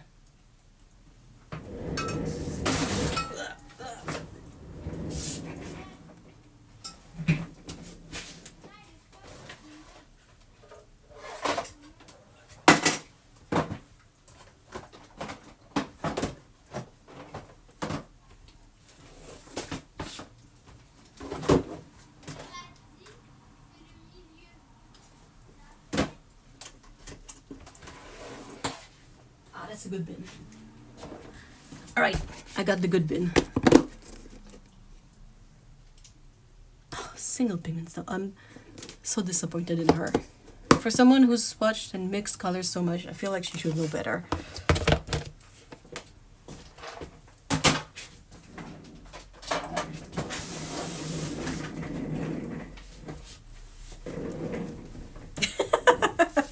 photo.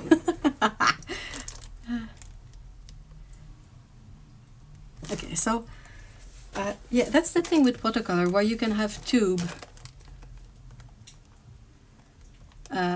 and even like not worry about it drying, because watercolor, even dry, can be re-wet. And it's about the only paint that's convenient this way. See? Yeah. Let's check this out.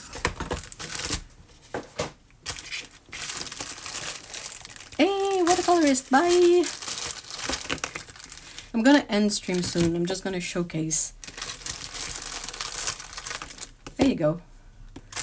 So, 5, 15, 60. Sorry.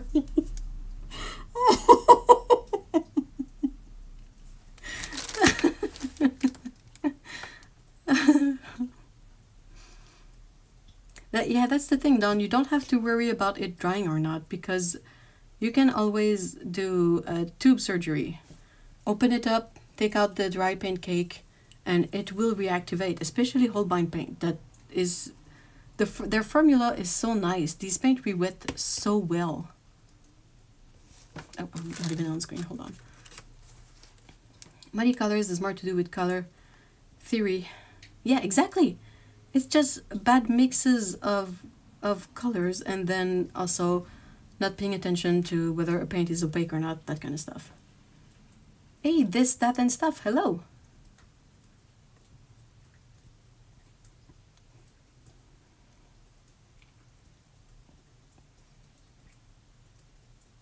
Oh, that's good, Dawn. Yeah, that's better.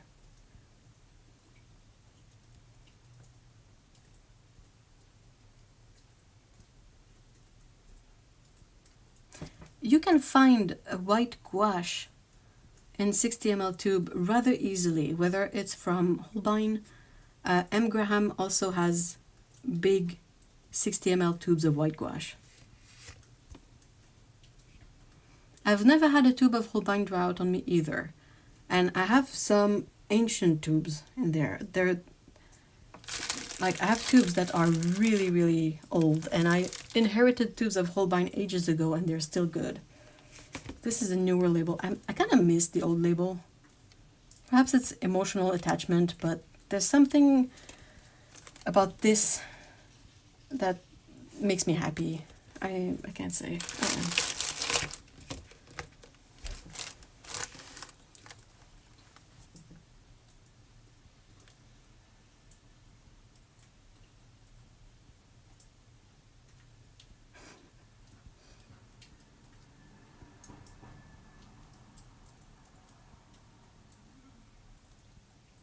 The old label is kind of better, and this logo too. I miss it. I don't think they have it anymore, and I'm sad. Oh no, it's here. It's before they completely removed it. But yeah, I'm just like, aw.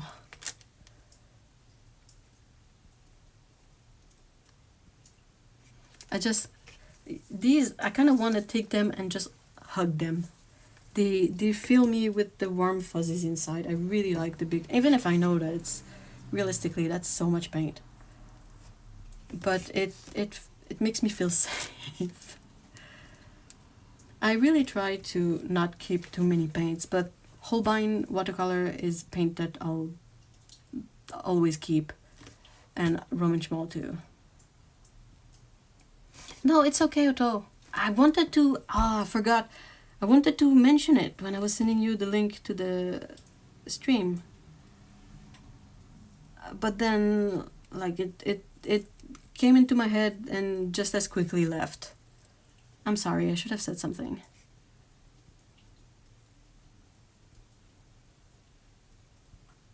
The Lucas tubes are really fun because they're like the same girth as these, but they're much shorter, so you have like these little thick tubes that are really funny. I have one and it kind of cracks me up. Yeah, the older label was so much nicer. So yeah, I have quite a few emotional support tubes. See, Vermilion hue. I really like it, so big tube. Rose Madder, I really like Holbein's Rose Madder. I have their Permanent Yellow Deep. And you saw these greens. And then all my other colors are in a separate bin. I'm really fortunate though. I have a bestie that can supplement me with Holbein restocks when there's a big need for them. So that makes this, you know, doable.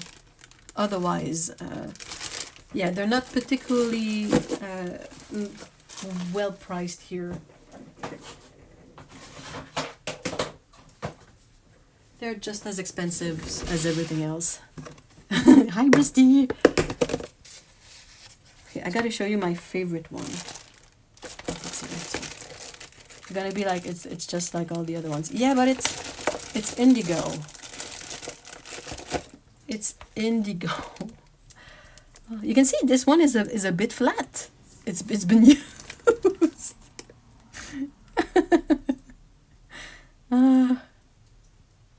The massive print of the product numbers is not. Yeah, that was. I prefer this more subtle, small thing, and the logo.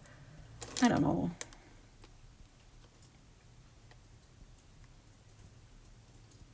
Someone should make a plushie, like a big plushie of a big Holbein tube.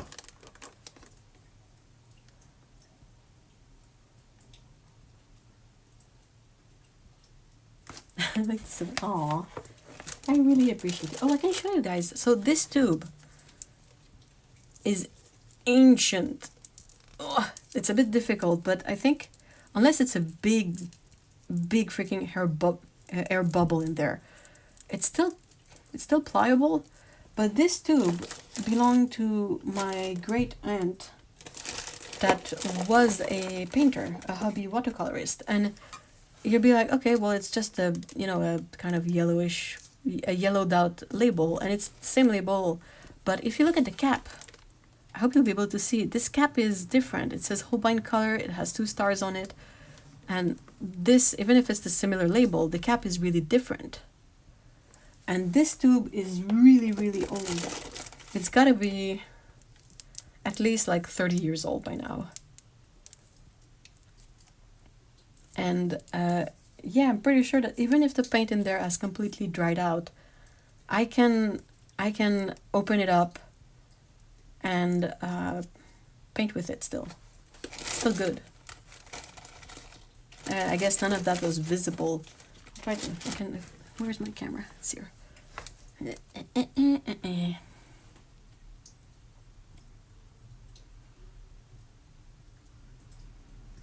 I don't know why indigo looks even bigger.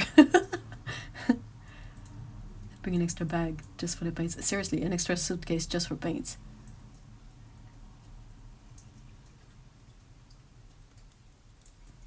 Do not brush. Yeah, it's not because it is toothpaste sized that it's gotta be used as toothpaste. Yeah, you don't have any grip on it, even with a even with the gripper.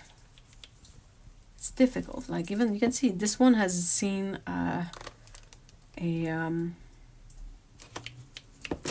what's the tool named? Like, I've used all kinds of things to try to open this one, and the issue is that the cap is holding on much harder than the like durability of the tube. So whenever I would try to open this one, the tube would twist.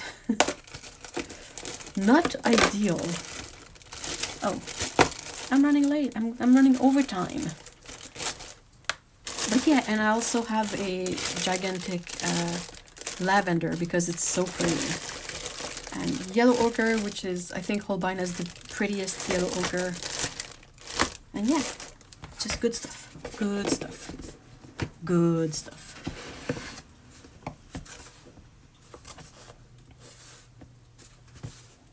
They're so painful to turn. Oh yeah, you need a tool. You cannot open.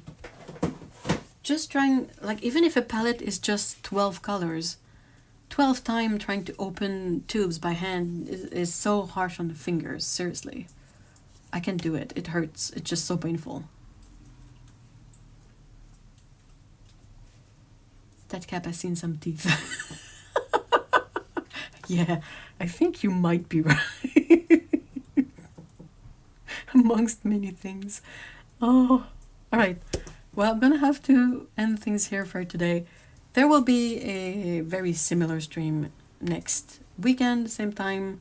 Well, same time. This time of year we have the daylight savings thing, so I'm in the EST time zone, and the stream is usually at 2 p.m. my time zone. But yeah, you can also hop on the Discord and ask if you have any question or that kind of stuff. What else? Yeah, link to the Discord in the description. New video tomorrow. It's a bit different, so I hope you guys will enjoy it anyway, but yeah. And then same thing next weekend, live stream on Saturday hopefully, and a video on Sunday. So thank you so much guys for being here today. I really appreciate it. This is always super fun. Yeah, it's nice, isn't it? Pretty. And yeah, I hope you have a great Saturday or Sunday or weekend, whichever applies. Go give hugs to your pets if you have any. I can give hugs to my cats if you don't have any. I can do it for you. And yeah, see y'all in the next one, and thanks again. Bye bye. Bye bye. Bye bye.